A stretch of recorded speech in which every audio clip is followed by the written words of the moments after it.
Jina langu ni Tano John Makambala, mwenyekiti wa halmashauri ya wilaya ya Manyoni na mwenyekiti wa kamati ya fedha. Leo siku ya tarehe 20 ya mwezi wa 8 tumefanya ukaguzi wa kutembelea miradi ambayo inatekelezwa na fedha za serikali. Tumeanza mradi wa Kitinku, ujenzi wa soko uliopewa fedha milioni 20.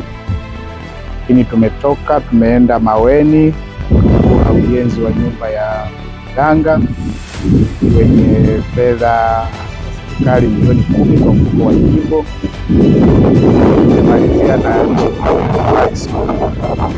hayo kwa utekelezaji wa mradi wa jengo la maabara ambao ulipata fedha milioni 30 ya mfuko za wananchi. Katika hali ya utekelezaji wa miradi kwa ujumla tumeona nzuri na tunaendelea kuipongeza serikali ya Dr. Samia Suluhu Hassan ambayo inatujali sisi wananchi wa halmashauri ya wilaya Manyoni kuendelea kuboresha huduma za jamii. Lakini nitoe wito kwa maeneo mawili.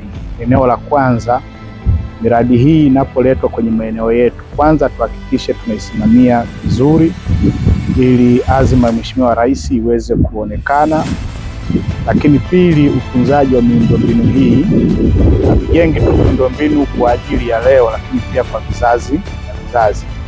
Kwa hiyo ni wajibu wetu sisi kama wataalamu kwenye maeneo husika kusimamia, kuhakikisha tunatumika vizuri.